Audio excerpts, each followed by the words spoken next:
کہتے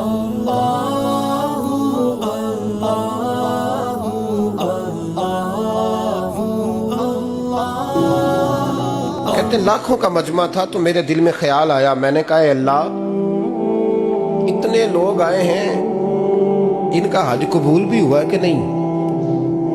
فرماتے ہیں میں سوچ رہا تھا تو رات کو نا خواب میں نے کسی کہنے والے کو کہتے ہوئے سنا کہ سب کا قبول ہو گیا ہے۔ بلخ کا رہنے والا محمد بن ہارون بلخی ہے، اس کا حج قبول نہیں۔ فرماتے ہیں شہروں کے علیحدہ علیحدہ خیمے لگتے تھے، اب بھی آپ حج کرنے جائیں تو پاکستانیوں کی رہائشیں علیحدہ ہوتی ہیں، انڈین کی علیحدہ، بنگلہ دیش کے علیحدہ، مصری، یمنی، سب لوگ علیحدہ علیحدہ رہائشیں ہوتی ہیں، جھنڈے لگے ہوتے ہیں ملکوں کے۔ کہتے ہیں میں نے سویرے اٹھ کے ڈھونڈنا شروع کر دیا، ڈھونڈتا ہوں وہ بندہ ملے۔ کہتے ہیں جہاں بلخ شہر کے لوگ رہتے تھے وہاں چلا گیا تو میں نے لوگوں سے پوچھا تم میں محمد بن ہارون بلخی کون ہے؟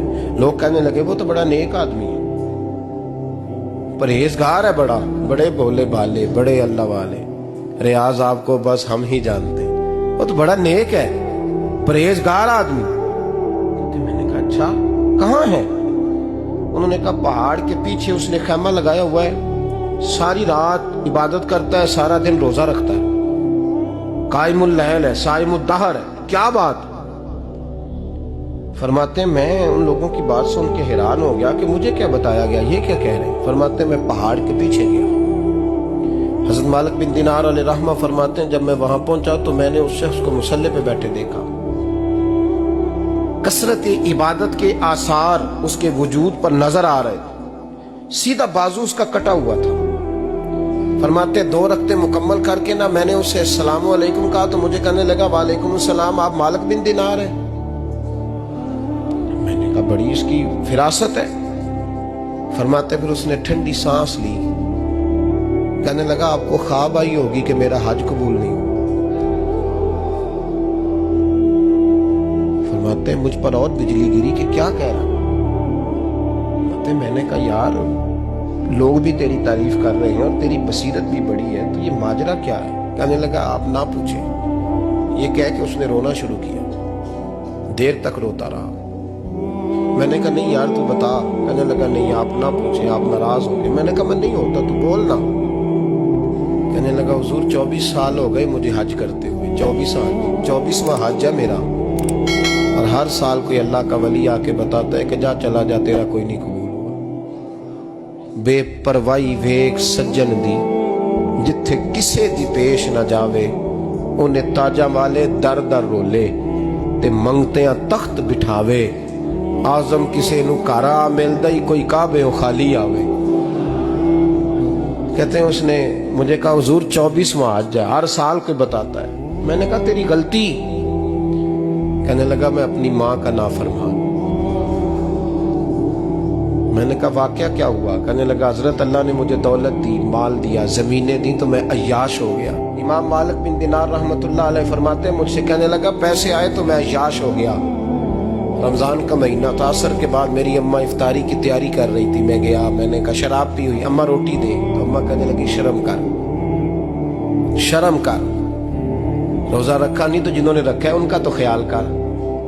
کہتے اماں کی بات کا مجھے غصہ لگا، میں کہا کرتا ہوں بد نصیب ہے وہ بیٹا جس کا باپ اس سے بات کرتے ہوئے ڈرتا ہے کہ پتہ نہیں کہاں سے بولے گا۔ بد نصیب نہیں وہ بیٹا جس کی ماں اس سے بات کرتے ہوئے سہم جاتی ہے کہ پتہ نہیں کون سی بولی بولے گا۔ بد نصیب نہیں کہ ماں باپ بھی جس سے کھول کے بات نہ کر سکے۔ حضرت مالک بن دینار سے کہنے لگا اماں نے جب کہا نا شرم کر تو مجھے غصہ آیا، میں نے ماں کو تھپڑ مارا اور میری ماں جلتے ہوئے تندور میں گری۔ لوگوں نے مجھے پکڑ کے اندر بند کر دیا کمرے میں، ساری رات میں شور سنتا رہا پر نشے میں دھوت رہا۔ سویرے آنکھ کھلی تو میری بیوی بیگ باندھ رہی تھی۔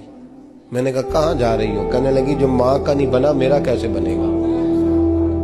میں نے کہا میری اماں کا وہ تو لوگوں نے رات کو ہی دفن کر دی جنازہ پڑھ کے۔ تڑپ کے کہنے لگا مجھے کیوں نہیں بتایا؟ تو کہتے ہیں لوگ کہنے لگے تیری مرتی ہوئی ماں کہہ گئی تھی اسے میرا منہ نہ دیکھنے دینا، میرے جنازے کے قریب نہ آئے۔ حضرت مالک بن دینار فرماتے ہیں جب اس نے یہ بات سنائی تو میں نے بھی اس کے منہ پہ تھپڑ مارا۔ میں نے کہا تو اسی قابل ہے. کہتے ہیں وہ رونے لگا, حضور دعا کرے اللہ مجھ سے راضی ہو جائے. کہنے لگا جب ماں کی انتقال کی خبر ملی تو میں نے کلاڑی لے کے وہ ہاتھ کاٹ دیا جس سے ماں کو مارا تھا. میں نے ساری جائیدادیں خیرات کر دی. 24 سال ہو گئے, 24 سال. ساری رات نماز پڑھتا ہوں, روزہ رکھتا ہوں, حج کرتا ہوں, پر ہر سال کوئی آ کے کہتا ہے جا دوڑ جا, تیرا کوئی نہیں قبول ہوا. حضور دعا کرے مالک راضی ہو جائے. فرماتے میں تھپڑ مار کے آ گیا. میں نے کہا تجھ سے راضی ہو جائے اتنے ظالم سے. امام مالک فرماتے رات کو آ کے سویا تو مجھے خواب میں رسول پاک کا دیدار ہوا. تو نبی پاک علیہ السلام نے فرمایا مالک تو اسے مایوس کیوں کر رہا ہے, اللہ تو بڑا مہربان ہے. کہا حضور ماں کے نافرمان کو معافی کیسے ملے گی؟ تو امام مالک فرمانے لگے نبی کریم نے فرمایا جا اسے جا کے بتا دے تجھے قیامت میں تیری ماں کی وجہ سے بخش دیا جائے گا. کہا حضور اماں کی وجہ سے کس طرح؟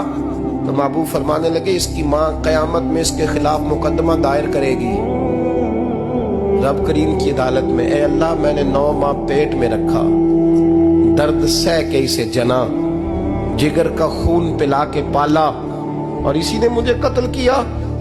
رب کریم اس کی ماں کا مقدمہ سن کے کہے گا اٹھاؤ اس کو دوزخ میں پھینکو, اس نے ماں جلائی تھی اسے بھی جلاؤ. محبوب فرمانے لگے جب پکڑ کر کے مالک اس کو محمد بن ہارون کو لوگ لے جائیں گے نا جہنم کی طرف,